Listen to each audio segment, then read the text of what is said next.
Well, we're already going through a nice tradition of getting demonetized videos due to the subject matter. Why stop now? Let's do ASD.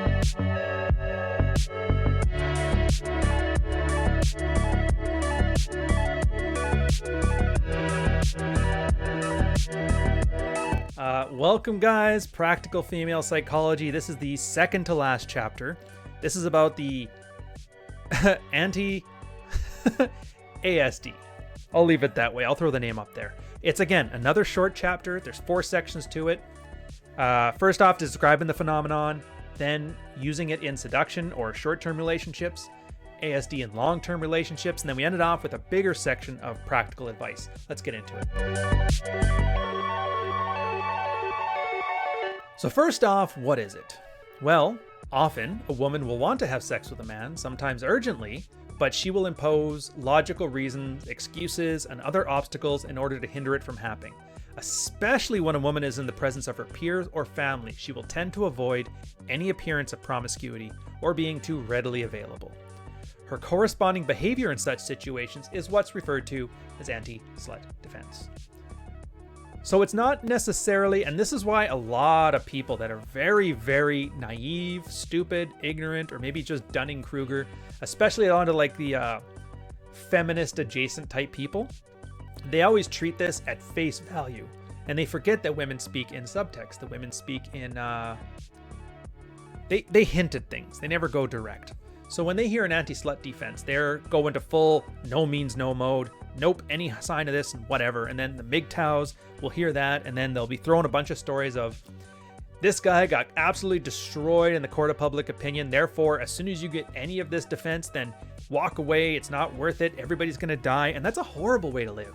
Like, imagine males and females, men and women, boys and girls, grandpa and grandma. We've had like this nice seductive dance for the entirety of human history. And then all of a sudden, a couple news reports about some dude on a movie producer set or Bill Cosby running his stuff, and everybody's just afraid to talk to each other. It's kind of scary. Again, if you're attractive, the girl's attractive, attracted to you, you're attracted to her, she has reputation in the back of her mind. When she gives you these defenses, the point isn't to shut you down. The point isn't no means no. Now, I should put a don't eat paint warning here. When no means no, it means no. I don't know how else to preface that other than if you're too blunt to know the difference, just assume no means no. In fact, if anybody asks me, that's what my advice is to you. Don't eat paint warning over. Anyways, so a lot of times it's not even a no. What it means is I have real concerns about being thought of as a slut or embarrassing my parents or otherwise making me look bad in front of my frenemies that I have brunch with. This is her way of saying, I want to do this.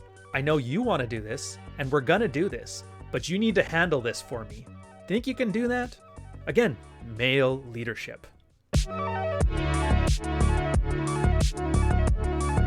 So ASD in seduction. ASD can be noticed when a woman shows signs of general uneasiness in conjunction with an increase in arousal. Now, this is different than when a woman's testing you. Usually, a woman tests a man so that he can or she can determine whether or not he's worthy of smashing. With ASD, on the other hand, she's already craving it, but she's feeling a sense of inner conflict about her arousal. She may wonder whether she's a slut or a bad woman for being so aroused so quickly in your presence. As was already mentioned, these feelings may be somewhat unconsciously may be manifested by a general feeling of discomfort. So keep in mind, ASD can be very specific. Some women may feel like sluts if they have sex on the beach, yet are perfectly happy in a hotel room. Other women maybe feel like they're sluts if they have sex in a hotel, but are perfectly easy on the beach. Again, there's so many ways this manifests. Like, I know, wow, we're already on the demonetized thing. Fuck it. There's been girls that I've dated, girls that I know who have dated other guys, who refuse to sleep with a guy on the first date. It's fine, it's perfectly normal. Some girls do the 3-date rule, I understand that too. Some girls will say, I don't sleep with a guy on the first date, but they'll go down on him. 100%. Or they'll just do, butt stuff. Whatever. Yeah, it sounds kind of weird, doesn't it? Well, don't get too judgy on here. That was the point I told you before. The whole point about this is not being judgmental, at least outwardly. But these weird rules, even though they may make no sense to a guy's ears, they may not be logically consistent, they all come from the same general place. A girl does not want to be thought of as lower value than she actually is. And she knows in her heart of hearts, in her instinctive lizard brain, that being too open and free with her sexuality is the easiest way for that happens. Her female friends will shame her for it and use it as a cudgel to beat her up over brunch. Her male friends, her family, and possibly even her boyfriend will treat her as if she's broken or damaged. And so girls have just instinctively created these things here. Now, as a guy, if you're observant, you're going to notice this. Hot and heavy and super interested and genuine desire and all that great stuff, emotional investment, any term you want to throw here for sexual desire. And then on top of that, adding a lot of this unease and discomfort, it lets you know there's a gap in your game. And right now, she needs to know that if you guys are going to smash, she's not going to regret it later. That's why you honestly hear a lot of, like, amongst feminist circles where they talk about regret sex being rape. Like, that's exactly what I'm talking about. They don't think about it as like a legal term this and legal term that. They just know that that is emotionally a very uneasy place to be, and a lot of guys drop the ball on that. And so does it make any sense that you take a girl who's invested in gender studies theory, that they think legal recourse is one of the options they have? Of course, because they're going to try it, and it's probably going to work because guys will bend over backwards, and the guys that aren't getting laid are more than happy to throw the guys that are getting laid into prison. Keep that in mind, and just remember, this could have all been avoided if you just have some discretion and a little bit of charm, and a lot more discretion than you think you need. Long-term relationships. Holy cow, guys. I thought that once I got into a relationship, this was all behind us and we're allowed to do this stuff. That is not how it works. I have noticed from a lot of guys in my time in the married red pill, you see them, church-going types. Yeah, the preacher says, oh, sex is bad, you're going to get AIDS and die, and it's bad this, and it's bad this, and 20 years of just yelling at you guys how it's going to be bad and you're going to burn in hell. But on an offhanded 5-second monologue in the middle of one of his fire and brimstone speeches, like, but once you're married, it's all fine. Do what you got to do. And it's hard to gaslight and brainwash people for an entire lifetime and then expect that to all go away because you gave them a piece of paper. Our brains don't work that way. And so, yeah, it's kind of just as important, if not more so, in a relationship. Never mind, it's already difficult, and that's assuming the guy has his act together. Imagine the kind of guy who's still got a very strong Madonna whore complex. He's basically, whether he knows it or not, just asking her to clam right up and don't give me any play, and let me go sleep with a hooker in the bathroom or wherever that Tom Haggard did there, the preacher. But, so quoting on here, and here's some good things to check out for. I like this. So suppose he sees on a TV or movie scene depicting a sexually active woman and exclaims, "Oh, what a slut," using more tone laden with condemnation or contempt. A guy's judgment on that woman sends a powerful message to the woman he's with, such as, he's not comfortable with female sexuality, he may be supplicating in order to obtain her approval, saying what he believes she wants to hear, and he does not have very much sexual experience with women. So women will test for your views on sluttiness within a relationship by making remarks like that. Oh, that girl's a slut. And if you're a man who enjoys the company of women, step up and say so. I know. That's what I like about her so much. This test is commonly employed early on in a relationship. The woman will use bad behaving celebrities or other women she doesn't know personally making similar views as examples for such comments. On a side note, this is actually a strategy I've told to guys too, when they want to establish their boundaries. And if you don't know, when a guy's establishing his boundary, what most guys want to do is they default to communication. They say what they won't put up with, they say you better not, they threaten consequences, and they're talking too much. This is actually a female strategy adopted to male sensibilities that works very well.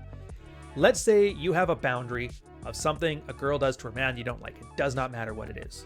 Come home one day, have a conversation. Oh, do you remember Jim from The Office? Oh yeah, I remember Jim. How's his wife? Well, funny story. His wife did this thing here. That's a boundary. Can you believe that? Basically saying, has she lost her damn mind? And then the girl, and you can have a conversation. And this is where that discretion comes in. Because this is your way of basically saying, I ain't putting up with that crap.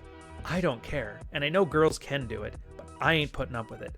And then the girl can, put that away in her thing. You guys can have the argument about the other person. It's not about her. It's not about you. No egos are flaring. It's not super emotional. You're not negotiating boundaries or negotiating desire. You're just talking about other people.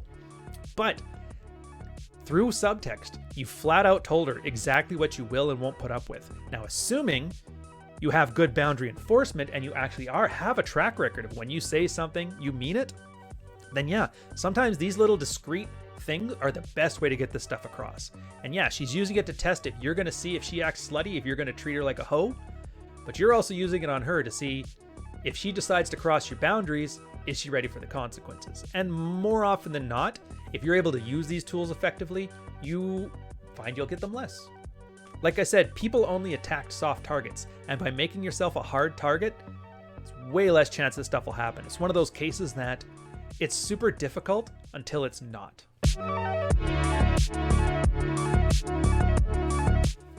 They end the stuff off with some practical advice. Men who are enjoying many sexual partners do not need to brag about their conquests as if they somehow got lucky.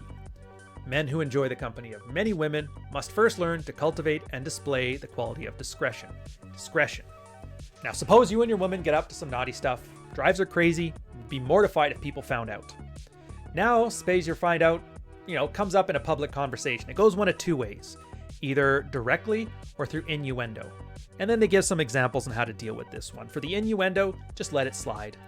If people hint at something, keeping your mouth shut, shutting the F up, does wonders.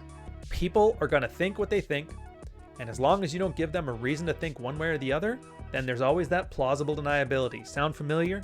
Plausible deniability. That's one of the forefront measures of good discretion, is that people can think, and they can assume, and they can infer, but they can't prove it. So, in particular, as a man, you must ask yourself these questions. What is acceptable and unacceptable? Dig deep, gentlemen. And how am I, as a man leading my relationship, prepared to take concrete action? My God, it's like you can see it right here. Like dread hadn't become a thing just yet, but you can already see that the question there is how it started off. What's acceptable? What's not acceptable behavior for me? Boundaries. Everything from Dr. Glover, everything from Dr. Smith, everything from Rollo Tomasi, Rich Cooper, myself, everybody. It's all about answering that question. And if you notice, the good guys don't tell you what to think, they tell you how to think. What's a boundary for me may be a boundary for you. What may be a boundary for you is not a boundary for me. Do you like tattoos? Do you like long hair? Do you like short hair? Do you like girls that are feminists? Do you like girls that have a job? Do you want to whatever. Now, I know I've already said there's a lot of examples of bad boundaries where guys have a very naive look at things. So put that aside. I'm talking about you know what you're doing. You've had enough experience with women that you know generally what to expect. And through experience, and I hate to say it, but you usually have to learn all of your boundaries the hard way. Somebody has to cross it until you realize once is enough. But once you get this stuff together, you become a lot more confident, a lot more self-assured, and your boundaries kind of reflect what are healthy sexual dynamics between men and women. So if you have a boundary, usually the girl can understand, okay, and even if she doesn't understand it like frontal lobe, she'll know limbic brain. Every one of these boundaries he has is basically preventing me from accidentally or selfishly nuking this relationship.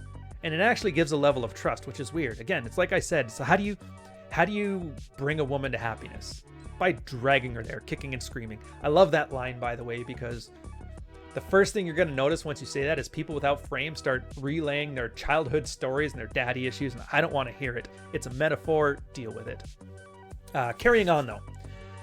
Most men have a vague notion of their feelings about the first point and none about the second. In fact, most men aren't aware they even really have a choice on the second point. So taking a relationship to the next level follows one of two patterns. Man tries to logically persuade a woman, and the woman attempts to emotionally persuade the man.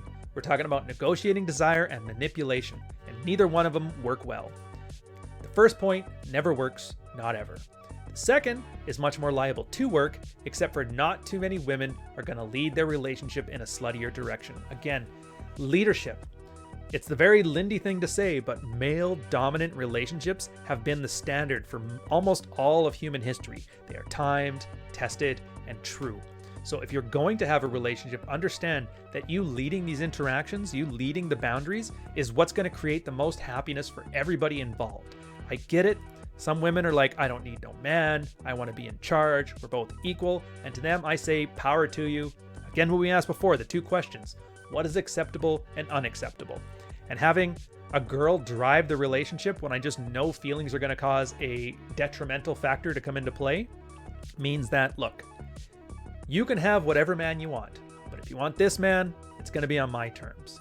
And I guarantee you, I'm going to be more benevolent towards you than you are towards me. Does it sound sexist, misogynist? Maybe. But you know what? I'm happy. My girl's happy. I don't use it as a cudgel, and I wield it with enough experience that I know what I'm doing. Everybody's happy, so I'm not going to complain. If everything is working out, why complain?